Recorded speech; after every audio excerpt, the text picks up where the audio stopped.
मेहनत तो हर फील्ड में करनी पड़ेगी मेरे दोस्त, बेकार पड़े लोहे में ही जंग आ जाता है। आपने कई एफर्ट्स लगाए हैं कि अच्छा परिणाम आए। आपने वो नींद गंवाई है उन रातों में जब बढ़ते पढ़ते 4 बज गई सुबह की, या आपने वो लाइब्रेरी में बिताए हुए दिन या कक्षा में बिताई हुई वो कक्षाएं। तो सभी को देखते हुए आपका हर एक, आपका जितने भी सहयोगी हैं, आपके जितने भी रिश्तेदार हैं, वो सब आपका परिणाम अच्छा चाहते हैं। बेकार परिणाम कोई नहीं चाहता है। और यदि बेकार परिणाम आ भी आपका गया है तो कोई भी आपका सहयोगी आज के इस युग में नहीं है। तो अब मैं बात करूंगा आज के काउंसलिंग के बारे में। बीएसटीसी की काउंसलिंग आज से शुरू हो चुकी है। ये वाला सेशन बिल्कुल ही मत गंवाना, क्योंकि इस सेशन में मैं बात करने वाला हूं कि कौन सी आपके रसीद है वो रिपोर्टिंग के टाइम भी आपके लिए आवश्यक रहेगी। वहीं पे 3000 का चालान, 13,555 का चालान और कौन कौन से आवश्यक दस्तावेज हैं जिनके चलते आप बाहर ना हो जाए। तो सबसे पहले बात करते हैं कि काउंसलिंग फॉर्म कैसे भरें। तो चलिए आइए, आज का सेशन है, यहीं से शुरुआत करेंगे। सबसे पहले मैं आज स्टेप बाय स्टेप बात करूंगा कि आपको सबसे पहले मोबाइल में आपको अपने डिवाइस में गूगल में आपको लिखना है बीएसटीसी 2026। वहीं पे आपको ये भी लिखना होगा VMOU। लिखने के बाद सबसे पहले जो आपको साइट मिलेगी, इस साइट पे आपको क्या करना है, क्लिक करना है। यहाँ पे क्लिक करने के बाद आपके सामने इस प्रकार का इंटरफेस आपको दिखाई देगा। तो यहाँ पे आपको click here for detailed information, यहाँ पे आपको क्लिक करना है। जैसे ही आप यहाँ पे क्लिक करेंगे तो क्लिक करते ही आपके सामने इस प्रकार का एक इंटरफेस आपको दिखाई देगा, जिसमें बीएसटीसी 2026 की जो होम साइट है वहीं पे आपको इंस्ट्रक्शन यानी कि अधिसूचना आपको मिलेगी कि रिपोर्टिंग संबंधित जितने भी महत्वपूर्ण जो सूचना है या अधिसूचना है, ये वाली आप क्लिक करके एक बार इस पूरी पीडीएफ को पढ़ लेना। यदि आपके पास इतना टाइम नहीं है पढ़ने के लिए तो मैं अब जल्दी जल्दी आपको बताऊंगा। और इसके बाद आपको ये होम साइट खोलने के बाद आपको काउंसलिंग फोरम पे क्लिक करना है। जैसे ही आप काउंसलिंग फोरम पे क्लिक करेंगे तो आप डायरेक्ट इस प्रकार के इंटरफेस पे आप आएंगे और यहाँ पे सबसे पहले आपको काउंसलिंग आईडी भरना है, आपको रोल नंबर भरना है, आपको अपने माता जी का नाम दर्ज करना है, वहीं पे आपको डेट ऑफ बर्थ। हमें पेमेंट किस प्रकार से आप कटाएंगे तो यहाँ पे आप BOB सिलेक्ट कर सकते हैं। सबसे पहले काउंसलिंग आईडी भरेंगे। काउंसलिंग आईडी आपको अपने रिजल्ट्स में मिलेगी। वहीं पे रोल नंबर एडमिट कार्ड पे है, मम्मी जी का आपको नाम भरना है और यहाँ पे डेट ऑफ बर्थ भरना है। ये फिल करने के बाद आपको क्या करना विद्यार्थियों, यहाँ पे प्रोसीड बटन पे क्लिक करना है। जैसे ही प्रोसीड बटन पे क्लिक करेंगे तो इस प्रकार का एक इंटरफेस आपके सामने दिखाई देगा। तो यहाँ पे आपको मिलेगा आपका जैसे चूज फॉर, जैसे अप्लाइंग है, यहाँ पे काउंसलिंग आईडी है, नेम है, पापा का नाम है, मदर नेम है, डेट ऑफ बर्थ है, सारी इन्फॉर्मेशन आपकी यहाँ होगी। मैंने ये वाली इन्फॉर्मेशन आपके लिए नहीं दी है क्योंकि किसी भी विद्यार्थी की डाटा है वो आप सबके लिए नहीं दे सकते। यहाँ पे आपको रोल नंबर, यहाँ पे आपके फॉर्म नंबर आपको दिखाई देंगे। वहीं पे यहाँ पे आपकी एक हंसते हुए मुस्कुराते हुए एक बाबूड़ा जैसी आपकी एक फोटो होगी। और उसके बाद आपको यहाँ पे चेक बॉक्स पे क्लिक करेंगे और चेक बॉक्स पे क्लिक करने के बाद ये वाला प्रोसीड बटन है, इस पे आपको क्लिक करना है। ये क्लिक करते ही इस प्रकार का एक QR कोड आएगा। एक बार आपको हार्ट अटैक जरूर आ सकता है, बाकी ये राशि ज्यादा नहीं। ये राशि मात्र और मात्र 3000 रुपए की फीस रहेगी। कोई भी एक्स्ट्रा चार्ज आपसे नहीं लिया जाएगा। ये राशि आप QR कोड के माध्यम से या ये राशि आप UPI के माध्यम से भी कटवा सकते हैं। कटवाने के बाद विद्यार्थियों इस रसीद को प्रिंट आउट लेके आज ही सुरक्षित रख लेना। बात करते हैं कि ये काउंसलिंग कौन करवा सकता है। तो ये काउंसलिंग वो विद्यार्थी करवा सकते हैं जिन विद्यार्थियों के कहें कि 100 नंबर भी आए ना तो भी करवा सकता है। बाकी बात करते हैं कि करवाने किसको चाहिए। रियली में क्या है कि ऐसे विभाग को 3000 रुपए देने से आपको कॉलेज नहीं मिलेगा। आपको या आपके नंबर आए हैं कम से कम 420 प्लस, तो उन सभी को फर्स्ट राउंड में अभी आपके 20 तारीख को अलॉटमेंट होगा, उसमें आपका नाम जरूर आएगा। मैं मां करनी से यही आप सभी के लिए कामना करता हूं कि आप सबका सिलेक्शन हो। वही बात करते हैं कि क्या सर हमारे तो 420 नंबर नहीं है और हमारे कम नंबर है, क्या हम भी काउंसलिंग करवा सकते हैं? तो बिल्कुल आप भी करवा सकते हैं। काउंसलिंग वो विद्यार्थी करवाए जिनकी रैंक पे विशेष फोकस करना, जिनकी रैंक है 22,000, कितनी? 22,000 से कम यदि आपकी रैंक है तो आपको काउंसलिंग जरूर करवानी है। क्योंकि अब मैं बात करता हूं 22,000 की, क्यों मैंने इसलिए बात की क्योंकि टोटल सीटें है वो 26,000 है।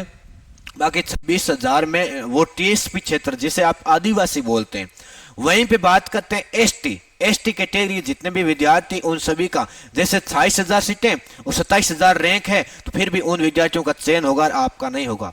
इसलिए 22,000 से नीचे यदि आपकी रैंक है तो उन सभी विद्यार्थियों को काउंसलिंग जरूरी करवानी।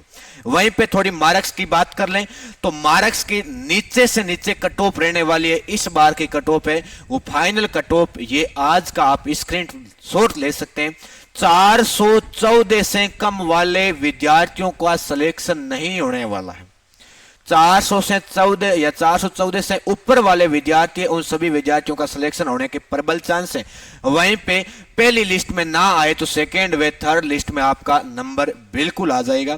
अब थोड़ी मैं चर्चा और आगे करता हूं, यहीं पे मैं बढ़ना चाहता हूं कि जैसे आपको कौन कौन से दस्तावेज की आपके लिए जरूरी है या कौन कौन से दस्तावेज आपके पास होने चाहिए, तो स्टेप बाय स्टेप इस चैनल को एक तो अभी से सब्सक्राइब कर लेना। यदि आप भारत देश के हैं तो गाय को आप माता मानते हैं तो इस चैनल को अभी सब्सक्राइब कर लेना। वहीं पे समय समय पे जो भी अपडेट दे रहा हूं उसको आप देखते रहना। 3,000 वाली बात अभी की है। वहीं पे कॉलेज चॉइस यानी कि कॉलेज चॉइस कैसे भरनी है, तो कॉलेज चॉइस भरने के लिए विशेष ध्यान करना। आपके जैसे बीकानेर जिले की बात करें तो बीकानेर में बीएसटीसी की 5 कॉलेज है। 500 कॉलेज में पहले आपको डाइट भरने के बाद प्राइवेट भरने, उसके बाद अलग से जिला आपका चयन करना होगा। नजदीकी जिला जैसे नागौर माने, जैसे चूरू माने, ये वाले जिले आपको चयन करने हैं। ठीक है, ये चयन करने के बाद जो भी कॉलेज है वो कॉलेज है आप ऐड बटन पे करते जाएंगे और लास्ट में नीचे नीचे आएगा ऑल राजस्थान। ऑल राजस्थान उन विद्यार्थियों को ही करना है जिन विद्यार्थियों के नंबर कम है। 450 से अधिक नंबर है तो उन विद्यार्थियों को और राजस्थान करने की कतई आवश्यकता नहीं है, क्योंकि जितनी आप 10 कॉलेजें भरेंगे उन कॉलेजों में ही आपका प्रवेश है वो सुनिश्चित होने वाला है। तो वहीं पे 3,000 की बात हो गई, कॉलेज चॉइस की बात हो गई। गलती कौन सी नहीं करनी है? गलती दस्तावेज की नहीं करनी है। अभी से आज ही यदि आपका जाति प्रमाण पत्र 1 साल से पुराना है तो विद्यार्थियों विशेष ध्यान रखना, 1 साल से पुराना जाति प्रमाण पत्र आपका कहीं भी वैध नहीं होगा। चाहे प्रतियोगी परीक्षा में चयन होने के बाद डॉक्यूमेंट वेरिफिकेशन हो, चाहे किसी भी इंस्टीट्यूट में आपकी रिपोर्टिंग हो, तो रिपोर्टिंग में आपके नियम के अकॉर्डिंग 1 साल के अंतर्गत आपका रेवेन्यू होना चाहिए। या वहीं पे एक परिशिष्ट जी लगता है, यहाँ पे आप कोर्ट द्वारा परिशिष्ट जी के माध्यम से 3 साल तक चलवा सकते हैं। या परिशिष्ट जी को आप भर के वो क्या होता है कि अपन कहते हैं ना कि एडवोकेट ठप्पो लगवानो, तो एडवोकेट वकील ठप्पो लगवाने के बाद में थारो 3 साल तक मायने है।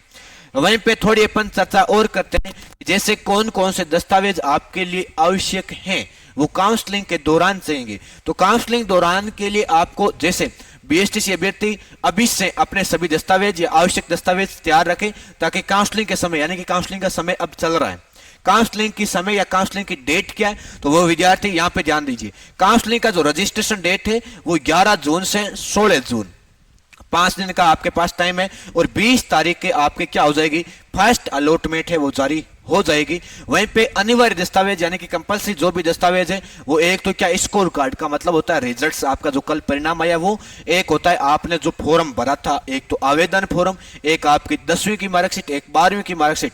मैं थोड़ी चर्चा यहाँ पे और करूंगा। 12वीं की मार्कशीट, जैसे जो भी विद्यार्थी 12वीं पास आउट है और उन्होंने सरकारी कॉलेज में अपना दाखिला लिया है तो वो दाखिला ले तो आपने लिया है और उनका बधाई पत्र भी कल से निकलने शुरू हो गए हैं। तो यदि आप बीएसटीसी करना चाहते हैं तो बीएसटीसी आपकी रेगुलर होगी, तो वहां पे आप सरकारी कॉलेज में बीए है तो बीए में आप एडमिशन रेगुलर मत लेना, क्योंकि यदि आप रेगुलर एडमिशन लेंगे तो प्यारे भाइयों वहां पे आपकी 10वीं और 12वीं की ओरिजिनल मार्कशीट वो जमा हो जाएगी, तो इसके चलते यहाँ पे आपके समस्या आएगी। क्योंकि बीएसटीसी रेगुलर होती है और बीएसटीसी रेगुलर है तो आपकी 10वीं और 12वीं की मार्कशीट भी आपकी वहां पे ओरिजिनल आपकी सत्यापित होगी। इसलिए आपको कॉलेज में प्रवेश नहीं लेना है, आपको अब प्रवेश प्राइवेट ही लेना है। ठीक है, अब एक तो आपके पास आधार कार्ड की प्रति होनी चाहिए, एक आपके पास पासपोर्ट साइज फोटो, ये एक नहीं पासपोर्ट साइज फोटो आपको 4 चाहिए। क्यों कि एक फोटो अब अपलोड होगा सेल्फी के तौर पे, और 3 या 4 फोटो आप जब कॉलेज में रिपोर्टिंग करवाने जाएंगे तो वहां भी आपको चाहिए। ठीक है, वहीं पे बात करते हैं कि बैंक पासबुक। अच्छा, इसमें सैलरी अभी नहीं आएगी भाई, सैलरी नहीं आएगी। यदि आपकी कॉलेज है वो कॉलेज में रिपोर्टिंग नहीं हो पाती या आपका चयन नहीं होता है तो आपकी वो 3000 की राशि है वो रिफंड होगी। तो रिफंड होने के लिए यदि आप बैंक डायरी है वो हेरा फेरी करते हैं, अकाउंट नंबर गलत डालते हैं या किसी अन्य की डालते हैं तो आपके वापस वो रिफंड का फॉर्म आप नहीं भर सकते। इसलिए आपको बैंक डायरी है उसको ध्यान से अकाउंट नंबर व IFSC कोड है वो सही भरने। यहीं पे बात करते हैं कैटेगरी सर्टिफिकेट, जैसे आप जाति प्रमाण पत्र बोलते हैं तो ये SC ST OBC MBC EWS के लिए, जनरल वालों के लिए नहीं है। EWS कैटेगरी से हैं आप या SC से हैं OBC से हैं तो इन सभी के लिए जाति प्रमाण पत्र आवश्यक है। यहीं पे EWS यदि लागू है तो यदि आप जनरल कैटेगरी से हैं जैसे राजपूत है आपने EWS बनवाया है तो आपके लिए लागू रहेगा। यहाँ पे PH यानी कि आप यदि दिव्यांग है तो आपका सर्टिफिकेट होना आपके पास जरूरी है। वहीं पे डिवोर्स या विडो यदि लागू होता है तो, और यहाँ पे डिफेंस यानी कि आपके पिताजी यदि फौज में है या कहीं पे डिफेंस में है कार्यरत तो आपके पास डिफेंस सर्टिफिकेट भी होगा, तो वो भी आपके लागू है तो ही आपको रखना है। अब बात करते हैं और क्या होगा, तो यहाँ पे 3000 काउंसलिंग अभी 16 तारीख तक भरी जाएगी। उसके बाद आपके कॉलेज अलॉटमेंट जब होगा, ये कब होगा, ये होगा 20 जून को। 20 जून को कॉलेज अलॉटमेंट होगा तो 13,555 की एक रसीद और कटने वाली है। ये टोटल फीस होती है 16,555। वहीं पे सभी वैध यानी कि ओरिजिनल डॉक्यूमेंट आपके पास होने से रिपोर्टिंग के समय आपके काम आएंगे। ये वाली लाइन मैंने इसलिए दी है कि खुदा ने खास्ता आपका सिलेक्शन ना हो तो 3000 राशि डूब ना जाए, इसलिए बैंक डायरी आपकी जरूरी है। आपकी स्वयं की होनी चाहिए, आपकी माता जी की भी हो सकती है। चलो, अब किसी भी प्रकार की कोई समस्या आ रही है या रैंक आपकी कौन सी है, तो रैंक के बारे में किसका सिलेक्शन होगा ये यदि आप जानना चाहते हैं तो आप इस नंबर पे आपका परिणाम है वो मुझे अभी व्हाट्सएप करें। आपकी त्वरित है वो त्वरित रिपोर्टिंग है, त्वरित आपका उत्तर है, प्रत्युत्तर हमारी टीम द्वारा आपको दिया जाएगा। 9928130747 ये वाले नंबर है, ये हमारी टीम के नंबर है। इस नंबर पे आप संपर्क कर सकते हैं। जल्दी आऊंगा, जरूर आऊंगा। मिलते हैं एक नए वीडियो के साथ, उसमें मैं आपको बताऊंगा कि रिपोर्टिंग में कौन कौन से दस्तावेज आवश्यक हैं। तो जय हिंद, जय भारत।